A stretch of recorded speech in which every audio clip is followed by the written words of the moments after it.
Uma das coisas que eu acho mais impressionante na Bíblia não é apenas o poder grandioso de Deus, mas a capacidade humana de duvidar dele, mesmo depois de vê-lo agir inúmeras vezes. Em Números capítulo 14, nós vemos um povo que já havia visto Deus fazer milagres. O povo já havia visto o Mar Vermelho abrir, o maná cair do céu, a real e verdadeira presença de Deus através da nuvem que pairava acima do acampamento de dia e de noite, milagres constantemente vistos. E aqui eu estou falando de milagres palpáveis, né? Eram milagres como um mar se abrir à sua frente, assim, bem aos seus olhos ali. Mas ainda assim a gente vê um povo que constantemente duvidava e murmurava das coisas, das promessas de Deus. Então, na verdade, esse capítulo 14 do livro de Números nos revela algo muito importante, que o maior problema espiritual não são as circunstâncias, não são os desafios que a gente precisa enfrentar, mas, na verdade, um coração que se acostuma com as coisas de Deus e não aprende a confiar nele. Então, hoje, eu quero que você se faça a seguinte pergunta, né? Assim como eu fui chamada a refletir aqui, eu quero que você busque refletir também. Será que nós temos duvidado de Deus mesmo depois de tudo o que Ele faz por nós? Em Números 14, verso 11 diz: Até quando este povo me provocará? E até quando não crerá em mim, apesar de todos os sinais que eu fiz no meio dele? Então, esse capítulo nos revela, na verdade, que o problema verdadeiro não eram as circunstâncias, não eram os desafios, tampouco a falta de prova da parte de Deus, a falta de resposta da parte de Deus, né?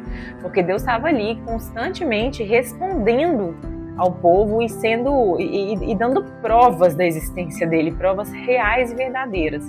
Então o problema não era a falta de desafios nem da prova de Deus, mas uma verdadeira falta de fé. Mas antes de continuar, deixa eu me apresentar. Meu nome é Lorena Prado, sou cristã, advogada, esposa e mãe. E neste espaço eu compartilho um pouco dos meus aprendizados com Deus através da palavra, para que juntos possamos crescer em entendimento e discernimento com Ele. Números capítulo 14 nos mostra a reação do povo após ter ido espiar a terra prometida. Então, aqui, contextualizando, o povo já estava às portas da terra prometida. Deus já havia declarado que aquela terra seria deles, mas diante do relatório, né, do relato negativo daqueles espias que foram e trouxeram para o povo escolhe não confiar em Deus e passa a murmurar e duvidar da promessa que Deus já havia feito. E então, essa incredulidade, ela se transforma em rebelião. O povo, então, começa a chorar e reclamar, desejando, inclusive, terem morrido no Egito. Eles falam assim, né? Eles declaram: antes tivéssemos morrido no Egito, vamos escolher outro líder, vamos voltar para o Egito. Então, eles declaram, eles ficam murmurando, reclamando e chorando, desacreditando da promessa que Deus havia feito, desejando para eles mesmos uma coisa muito pior, por pura incredulidade. Então aqui é importante que a gente veja que eles não estão apenas revelando o medo que eles estavam sentindo diante de Deus, mas eles estavam murmurando e duvidando da promessa de Deus. Né? Porque uma coisa, e eu falei isso muito no vídeo anterior, que eu já postei aqui no canal também, sobre o capítulo 3 do livro de Números.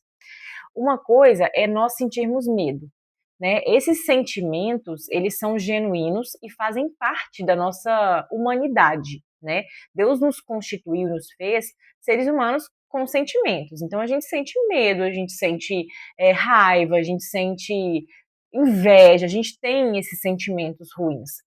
O que diferencia, né, a nossa postura diante de Deus é como nós lidamos com esses sentimentos. Então aqui, o povo de Israel, eles não simplesmente sentiram medo e expressaram esse medo na presença de Deus, mas eles ficaram murmurando, chorando e duvidando. Já na cabeça deles, já estava certo que eles perderiam essa luta, que eles seriam destruídos pelo povo que estava ali vivendo na Terra Prometida, que eles não seriam capazes de lutar e vencer essa luta. Para eles já estavam certos disso. E começam a desejar voltar para o Egito, terem morrido no Egito, enfim, N coisas, duvidando ali do que Deus já havia dito. Deus já havia falado, a terra é de vocês. Eu estou falando, né? Eu sou Deus. E mesmo assim eles escolhem duvidar. Então é diferente a postura da gente se achegar a Deus e falar: Deus, eu estou sentindo medo dessa situação. Eu estou com pavor. Eu estou realmente assim, com muito medo de passar por isso. Tem misericórdia. Me capacita, sabe? Me mostra. É, né, me fortalece, mas enfim, é diferente da gente não se achegar a Deus e ficar o tempo inteiro falando, ah, é porque eu não vou dar conta, ah, não, eu vou desistir, ah, porque eu tô com muito medo de passar por isso, eu vou desistir, né, como se a nossa capacidade fosse própria nossa, de nós mesmos, e não que ela viesse de Deus. Ou seja, é uma forma de duvidarmos de Deus. Isso é muito sério. Mais à frente, nos versículos 5 a 9, a gente vê dois homens, Josué e Caleb, que tiveram a mesma visão, viram também os gigantes que estavam habitando ali na Terra Prometida, mas escolheram tomar uma postura diferente diante da situação.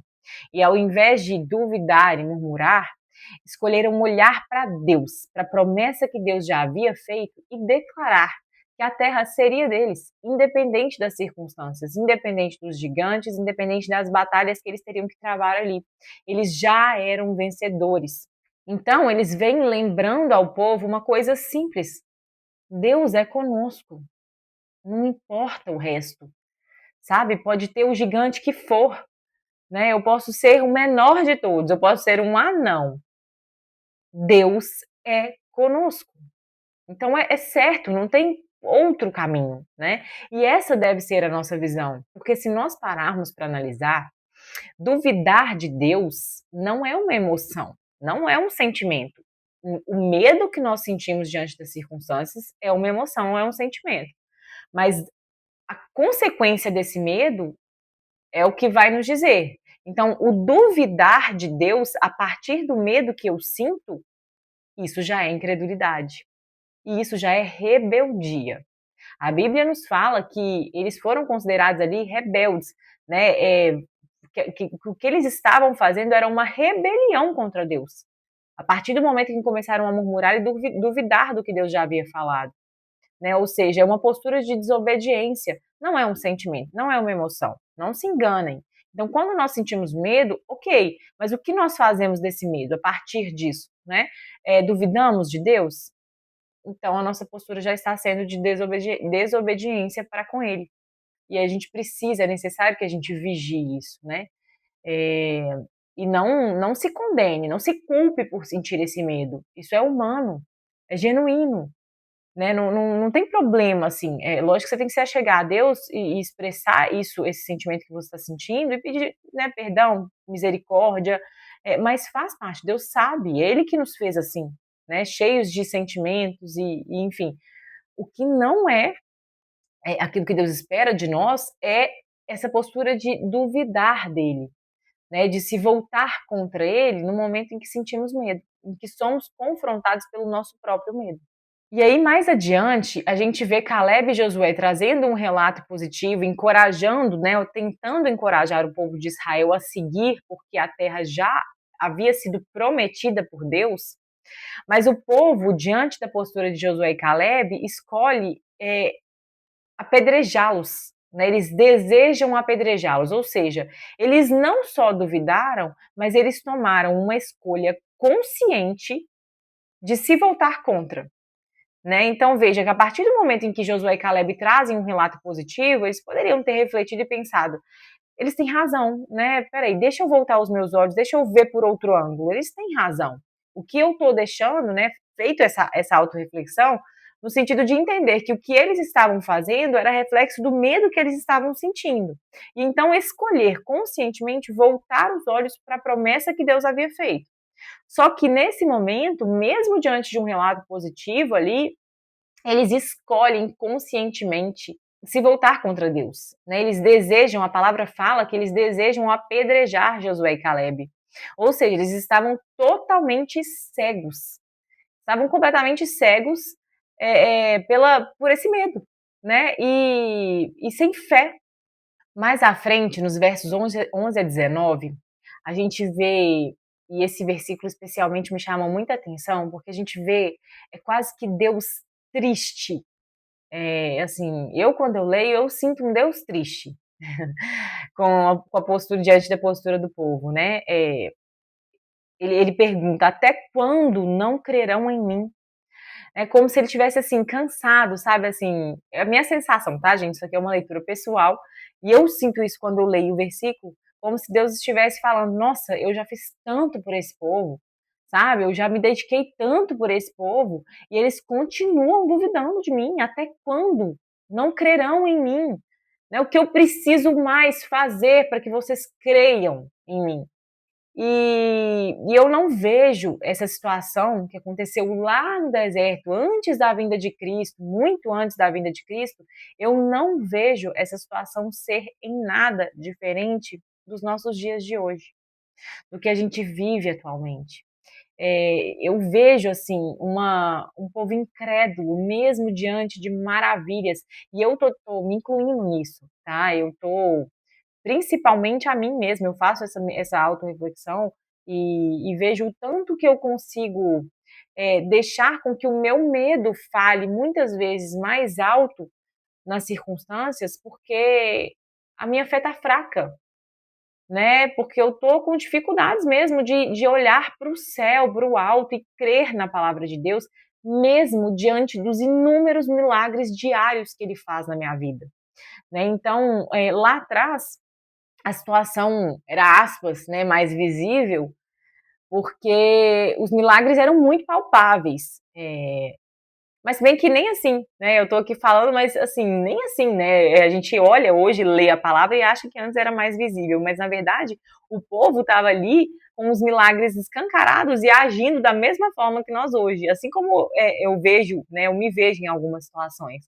Às vezes a gente tem os milagres escancarados e ainda assim a gente duvida, né? A gente vacila nessa fé.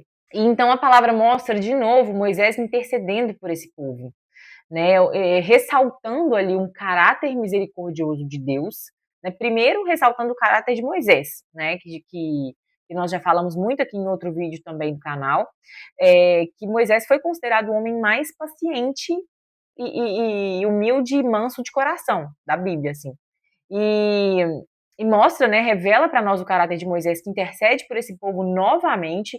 Em inúmeras passagens, Moisés, apesar do povo se rebelar contra Deus, Moisés escolhe interceder pelo povo. E também revela para nós o caráter misericordioso de Deus. Mais adiante, dos versos 39 a 45, a palavra nos mostra um povo arrependido.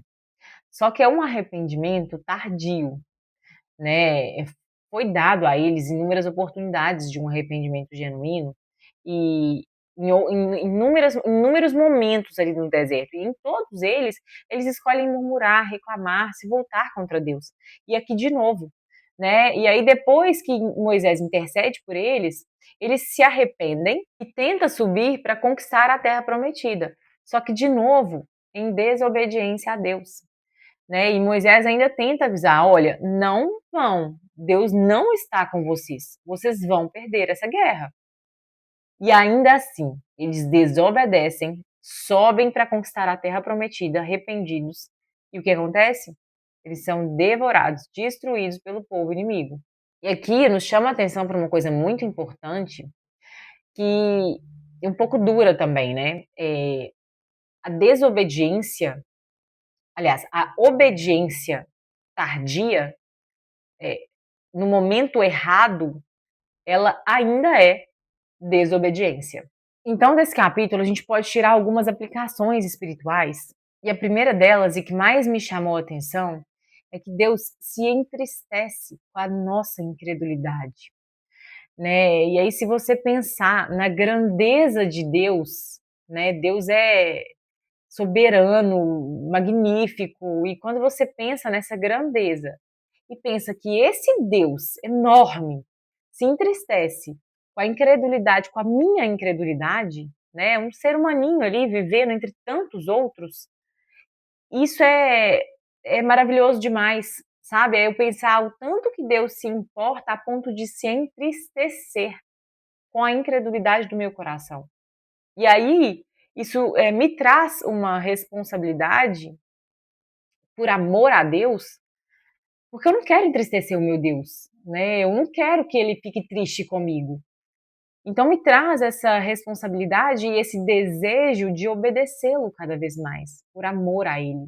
A segunda aplicação espiritual que a gente pode tirar desse capítulo é que a fé, ela precisa ser cultivada. A nossa fé, ela não sabe, ela não é automática, né? Ela não nasce pum, e fica ali, né? Ela precisa ser por nós alimentada. E como fazer isso? Estando na presença de Deus, louvando a Deus, buscando o entendimento da palavra que ele nos deixou, né? A palavra de Deus, a Bíblia, é a forma como Deus deixou para se comunicar conosco, é assim que eu vejo. É através da palavra dele que ele consegue falar conosco, né? Então, como eu alimentar essa fé no meu coração? Estando, me achegando a Deus, estando na presença dele. A terceira lição espiritual que a gente tira desse capítulo é que incredulidade é rebelião, ou seja, a falta de fé é desobediência a Deus, é rebeldia, né? O quão sério isso é. Às vezes a gente acha que a falta de fé eu não sei como vocês veem isso, né? A falta de fé, mas ela não é simplesmente um sentimento, ela não é simplesmente a consequência para a forma como eu estou agindo, enfim. Ela é desobediência consciente a Deus. Quando nós não escolhemos não olhar com fé para algo, nós estamos fazendo uma escolha consciente de desobedecer a Deus, de se rebelar contra Deus. Isso é muito sério, né? É muito sério. Não é simplesmente um sentimento, não é simplesmente resultado de algo que a gente está sentindo. A falta de fé, a fé é uma escolha consciente que precisa ser alimentada e da mesma forma a falta dela é clara desobediência e rebeldia contra Deus.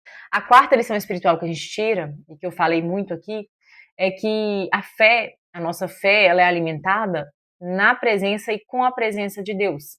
E isso fica claro para a gente porque ali no deserto o povo de Israel via com os próprios olhos milagres extraordinários, como por exemplo o mar se abrir.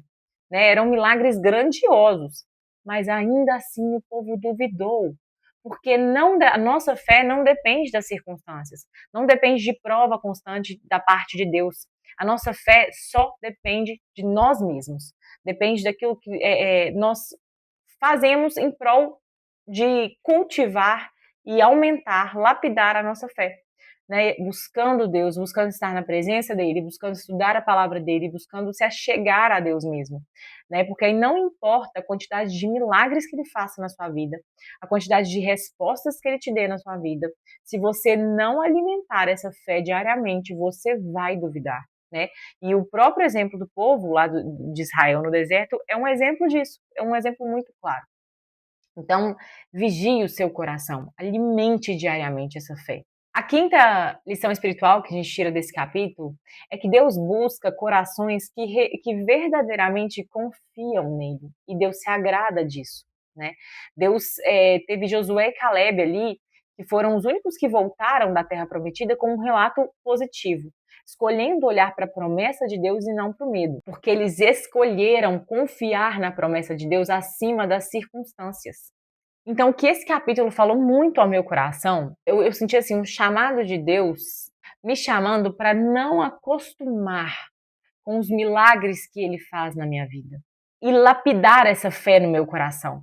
Né? É necessário que a gente aprenda a confiar em Deus acima de todas as coisas e é necessário que a gente cultive essa fé no nosso coração, né? Porque senão não importa a quantidade de milagres que a gente viva, não importa a quantidade de respostas que Deus te dê, não importa o quão presente Deus esteja na sua vida, se você não tomar uma postura consciente de lapidar e cultivar essa fé no seu coração. E especialmente eu tô aqui orando, meditando, né? Eu estava orando e meditando nessa palavra e vim aqui dar esse estudo. E só me veio uma coisa na cabeça. E eu vou compartilhar com vocês para que eu acho que edifica, né, e eu acho que a gente passa por situações e é bom que a gente compartilhe para que a gente se veja um pouco no outro também.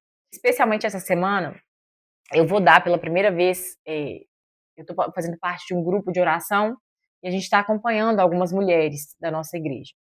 E sou eu quem vou dar a palavra no domingo agora. E é a primeira vez que eu faço isso, né? Eu faço isso aqui através de vídeo, gravação e tudo mais, mas é a primeira vez que eu vou fazer isso ao vivo. E eu tava me vendo, eu tenho sentido medo.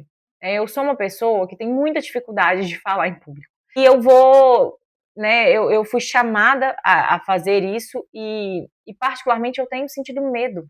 É um sentimento e eu já me acheguei a Deus e derramei esse sentimento na presença dele, porque eu estou ansiosa, com medo, sabe, apreensiva. Eu quero dar uma boa palavra, eu não quero falar coisas erradas, eu quero, né, eu sei dessa autorresponsabilidade que é estar ali falando para outras mulheres como uma líder mesmo.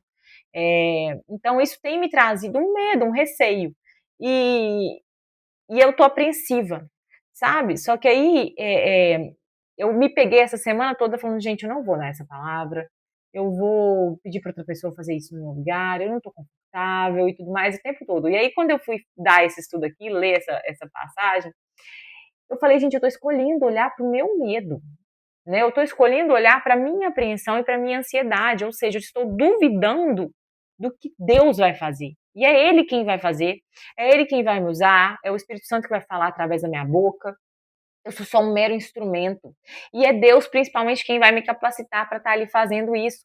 Então, né, eu estou escolhendo, eu estou igualzinho esse povo ali de Israel no deserto, né? Eu estou escolhendo olhar para o meu medo, ao invés de olhar para a promessa de Deus que já foi dada. Eu já me acheguei a Ele, eu já me derramei, eu já mostrei os meus sentimentos, eu já pedi que ele me capacite, eu já pedi que ele vá à frente, eu já pedi para que seja, né, uma pregação boa, uma palavra boa, para que ele esteja ali conduzindo toda a situação. Pronto, a partir daí, só cabe a mim crer, confiar e descansar. Mas aí né, a gente fica, nossa, mas não, eu não vou saber falar, nossa, mas eu não vou falar uma coisa boa, nossa, mas e se eu falar uma coisa errada? Nossa, não, eu não quero fazer não, vou pedir para alguém fazer no meu lugar, né? E isso é desobediência. Olha só, a gente entristece o coração de Deus com essa postura, né? E desobedece a Deus. E eu não quero desobedecer o meu Deus, eu não quero entristecer o coração dele, muito pelo contrário. Eu estou fazendo isso, é, entendendo mesmo que eu estou a serviço dele, querendo agradar o coração dele. Então, que a gente possa não se acostumar com os milagres diários que Deus faz, com a presença genuína dele, e escolher confiar acima de todas as coisas. Escolher olhar para a promessa e não para os nossos próprios sentimentos. Escolher não nos apoiar nos nossos próprios entendimentos. E essa foi a palavra de hoje. E se você gostou, curta e comente. Deixa aqui nem que for um coração. Isso me ajuda a continuar compartilhando a palavra de Deus com mais pessoas. E que a palavra de Deus te encontre onde você estiver e transforme o seu coração todos os dias. Um beijo e até o próximo estudo.